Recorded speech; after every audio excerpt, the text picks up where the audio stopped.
பக்கா தமிழ் நண்பர்கள் அனைவருக்கும் வணக்கம். இன்னைக்கு இருக்கிற ஆட்டோமொபைல் பதிவில் நம்மளுடைய இருசக்கர வாகனத்தில் இருக்கக்கூடிய சைலன்சரை மாடிஃபிகேஷன் பண்ணலாமா, நமக்கு பிடிச்சது போலவே சவுண்ட் அதிகமாக வரா மாதிரிலாம் சைலன்சரை மாட்டிக்கலாமா அப்படின்ற கேள்வி உங்கள் எல்லாருக்குமே இருக்கும், எனக்கும் இருந்துச்சு. ஸோ அந்த வகையில் அது பார்த்தீங்க அப்படின்னா சைலன்சரை கண்டிப்பாக நம்ம மாற்றம் பண்ணலாம். ஆனால் அதுக்கு முறையான ஒரு வழி இருக்குது. ஸோ அது என்ன வழி அப்படின்ற வழி தான் இன்றைக்கி பார்க்க போகிறோம். ஸோ முதல்ல நம்மளுடைய வாகனத்துடைய வெயிட்டை நம்ம செக் பண்ணணும். இப்போ நம்மளுடைய வாகனத்துடைய வெயிட் 200 கிலோகிராம் இருந்தது அப்படின்னா அதில் இருந்து 2% அளவுக்கு மட்டுமே நம்மளால் சேஞ்ச் பண்ண முடியும். அதாவது வெயிட்டை கூடுதலாக ஏற்றலாம். அதாவது இப்போ உங்களுடைய சைலன்சர் இப்போ ஆல்ரெடி 2 கிலோ இருக்குது, 200 கிலோக்குள்ளே வந்துருச்சு அப்படின்னா கூடுதலாக நீங்கள் 2 கிலோவை ஆட் பண்ணலாம். அவ்வளோதானே தவிர்த்து நீங்கள் கூடவே பார்த்தீங்கன்னா 4 கிலோ 5 கிலோ அப்படின்றத ஆட் பண்ணக்கூடாது. அதுதான் பார்த்தீங்கன்னா அவங்க மெயினாக சொல்லக்கூடிய விஷயம். அதுவும் இல்லாமல் மாற்றம் பண்ணுறதுக்கு முன்னாடி ஆர்டிஓ கிட்ட போயிட்டு முறைப்படி நம்ம பர்மிஷன் வாங்கணும். அதுதான் பார்த்திங்கன்னா விதிமுறை அப்படின்ற அளவுக்கு இருக்குது. ஸோ அப்படி பர்மிஷன் வாங்கிட்டோம் அப்படின்னா நம்ம சைலன்சரை சேஞ்ச் பண்ணதுக்கு அப்புறமும் திரும்பவும் போயிட்டு ஆர்டிஓ கிட்ட நம்ம அகெயின் என்ன மாற்றம் செஞ்சுருக்கோமோ அதை திரும்பவும் காண்பிச்சு ஒரு பர்மிஷன் வாங்கணும். அப்படி வாங்கணும் அப்படின்னா கண்டிப்பாக நம்மளால் மாற்றிக்க முடியும். அதுவும் நான் சொன்னது போல் நீங்கள் கண்டிப்பாக மைண்டில் வச்சுக்கணும், 2% அளவுக்கு மட்டும்தான் கூடுதலான வெயிட்டை நம்ம சேர்க்கணும். இப்போ நீங்கள் ஆல்ட்ரேஷன் பண்ணுறீங்க, மேக்ஸிமம் நிறைய பேர் இன்றைக்கி இருக்கிற சுச்சுவேஷனில் யாருமே பார்த்திங்கன்னா பர்மிஷன் அது மாதிரிலாம் பண்ண மாட்டாங்க. ஏன்னா பார்த்திங்கன்னா டேரெக்டாகவே போகிறாங்க, பர்மிஷன் எதுவுமே வாங்காமல் அவங்களுக்கு பிடிச்ச மாதிரி ஒரு மெக்கானிக் ஷாப்லேயோ இல்லை வெல் ஸ்கில்டு ஒரு பர்சன்கிட்டயோ போய் மாற்றிக்கிறாங்க ஈஸியாக. கண்டிப்பாக சர்வீஸ் சென்டரில் இந்த விஷயங்கள் பண்ண மாட்டாங்க. இப்போது சைலன்சர் மாற்றணும் அப்படின்னா யாராவது போலீஸ் எங்கேயாவது மடக்கி இல்லை பிடிப்பாங்களா அப்படின்ற கேள்வி உங்கள் எல்லாருக்குமே இருக்கும். ஸோ உண்மையை சொல்ல போனோம் அப்படின்னா ஒரு வாகனத்தில் ஒரு சைலன்சர்லேருந்து வரக்கூடிய சவுண்டு மேக்ஸிமமே பார்த்திங்கன்னா 60 டெசிமலுக்குள்ளே தான் இருக்கணும்.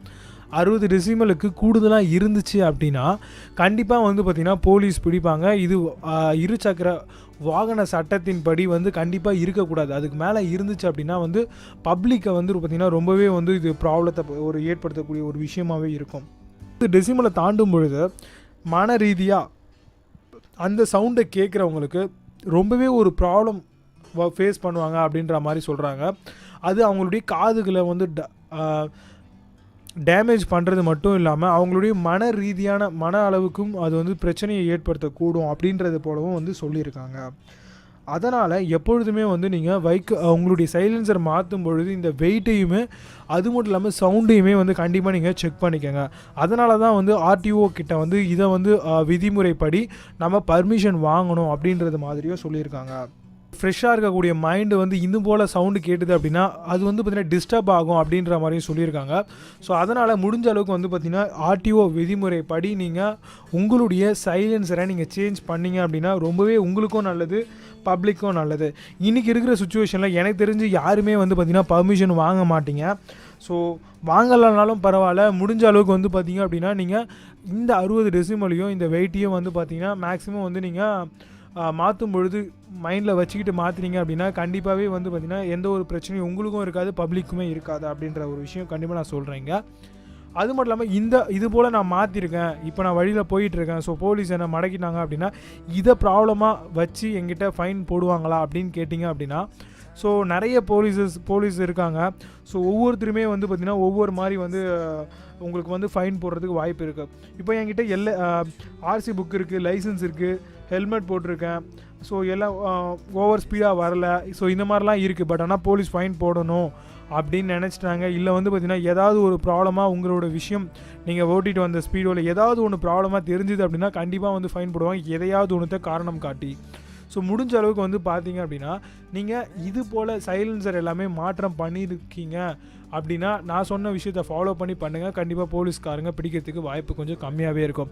மேக்ஸிமம் முடிஞ்ச அளவுக்கு பார்த்தீங்கன்னா நீங்கள் இந்த விஷயங்களை ஃபாலோ பண்ணிங்க அப்படின்னா உங்களுக்கு எந்த ஒரு பிரச்சனையும் இருக்காது அப்படின்னு நினைக்கிறேன்.